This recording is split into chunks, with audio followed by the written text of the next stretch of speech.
Salve a tutti e ben ritrovati sul canale.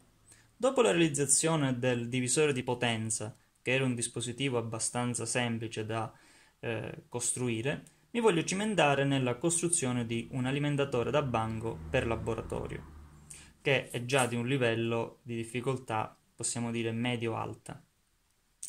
In un laboratorio due cose sono fondamentali: l'alimentazione e gli strumenti di misura. Per quanto riguarda i secondi, però, è un po' difficile autocostruirseli.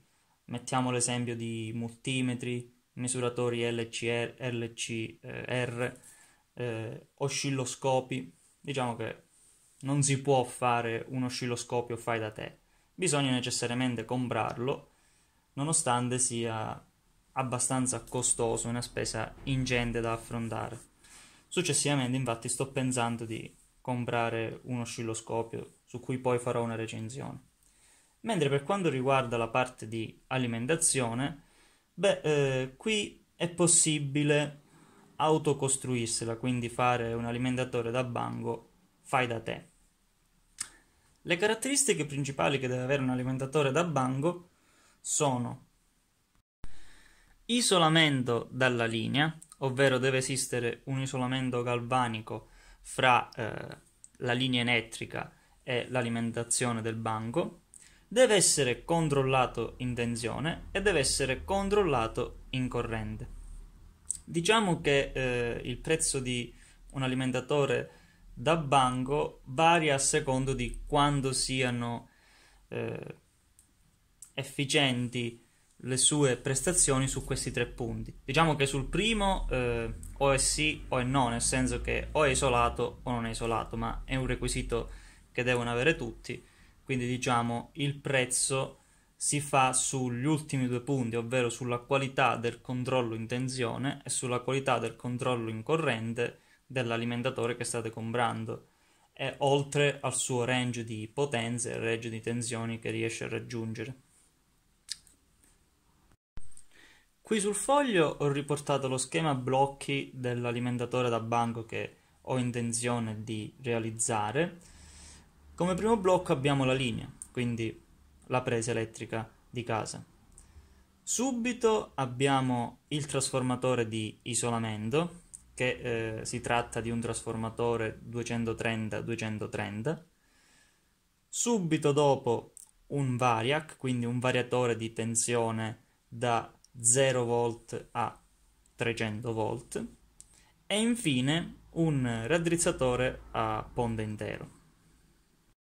Rispetto a un alimentatore da banco che si compra normalmente, io ho aggiunto questi due blocchi, perché quelli commerciali in pratica passano direttamente dalla linea al rettificatore a ponte intera, perché l'isolamento lo ottengono tramite in pratica sono degli alimentatori switching, quindi hanno il magnetico fatto in ferrite, e il controllo in corrente e in tensione lo fanno tramite anelli di retroazione sul secondario.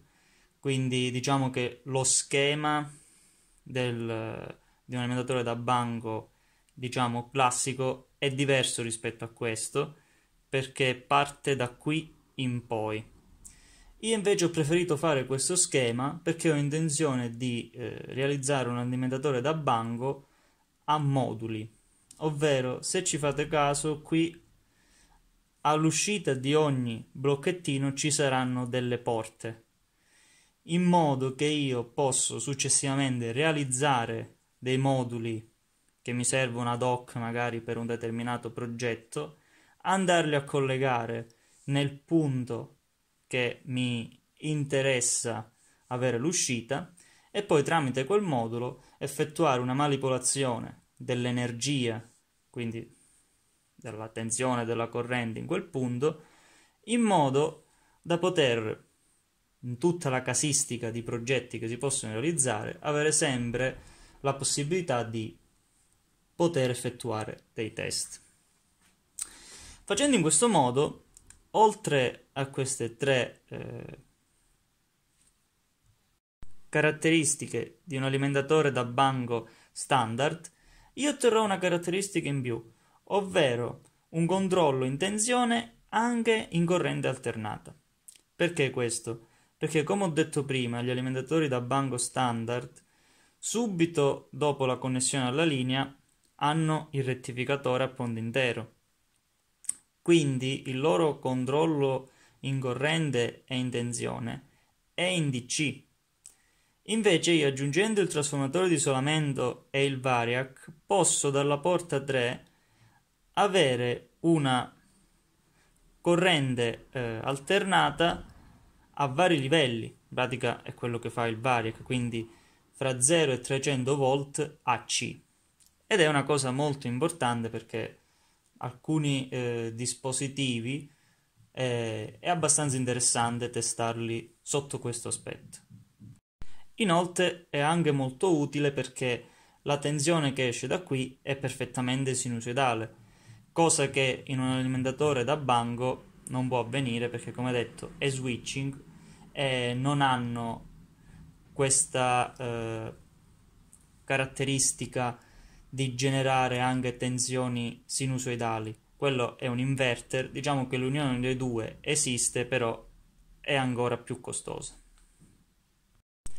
Facendo un riassunto quindi di quanto detto finora, abbiamo che lo schema blocchi dell'alimentatore che voglio realizzare è questo, con le 4 porte di uscita nei nodi principali, su cui a queste 4 porte quindi andrò a connettere dei moduli successivi che andrò a realizzare per quanto riguarda determinati test che potranno essere necessari nei circuiti che realizzeremo, e i componenti critici di questo schema blocchi sono appunto il trasformatore di isolamento, il variac e il rettificatore a ponte intero. Partiamo da quello più critico, ovvero il trasformatore di isolamento. Perché è critico questo componente? Diciamo che non è difficile trovarlo, ma è molto costoso. Cioè, il trasformatore di isolamento che voglio andare a inserire deve essere un 230 volt, 230 volt, 2000 VA. Questo tipo di trasformatore è, come detto, davvero costoso, cioè si parla dell'ordine di quasi 500 euro. E quindi è una bella spesa da affrontare. Così mi sono chiesto se poteva esistere un modo, se c'era un modo di risparmiare su questo componente.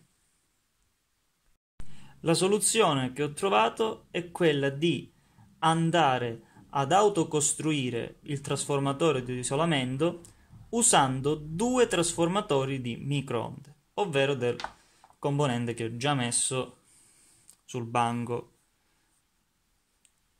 Eccolo qui, che si trova in qualsiasi forno a microonde che usiamo nelle nostre case.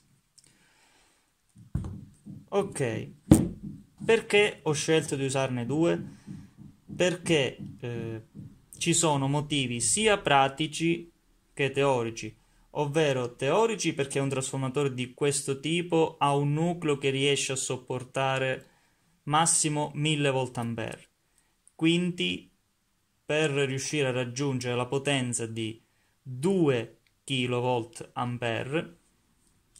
vi è la necessità di utilizzare 2 di questi oggetti. Inoltre c'è anche un motivo pratico che poi vedremo nel video che andrò a realizzare per farvi vedere come andare a modificare questo tipo di trasformatori, ovvero che per realizzare un avvolgimento 230-230 è davvero molto difficile in questo spazio. Poi durante il video spiegherò meglio il perché. Il secondo componente critico è il variac, ovvero il variatore, anch'esso di 2 kW, quindi 2000 VA, che ho già comprato perché è molto più economico rispetto a un trasformatore di isolamento, ed è questo qui.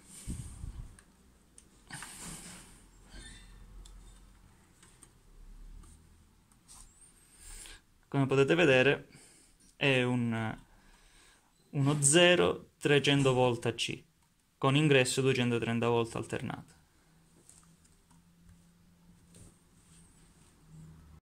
Il Variac l'ho pagato circa 60 euro e il motivo di questa differenza di prezzo è proprio perché, ricordatevi, che il Variac non è isolato dalla rete, quindi nel caso lo vorreste usare per qualche vostro progetto, tenete bene a mente questa cosa perché potreste ritrovarvi in situazioni di pericolo.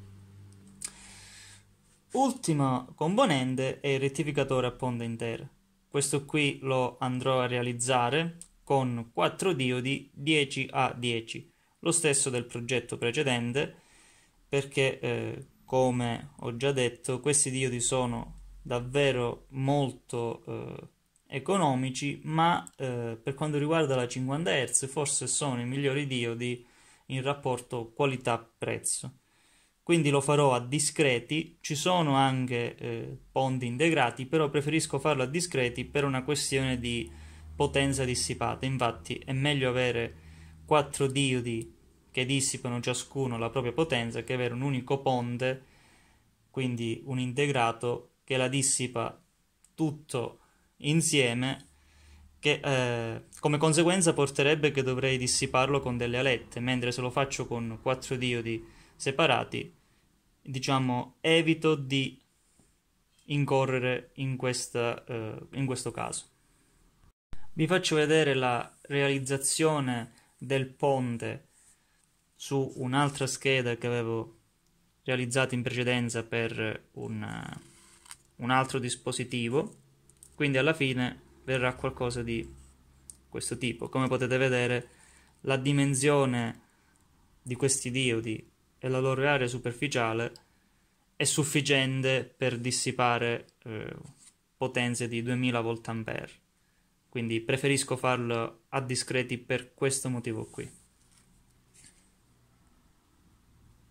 Quindi, cos'è che andremo a vedere nei prossimi video?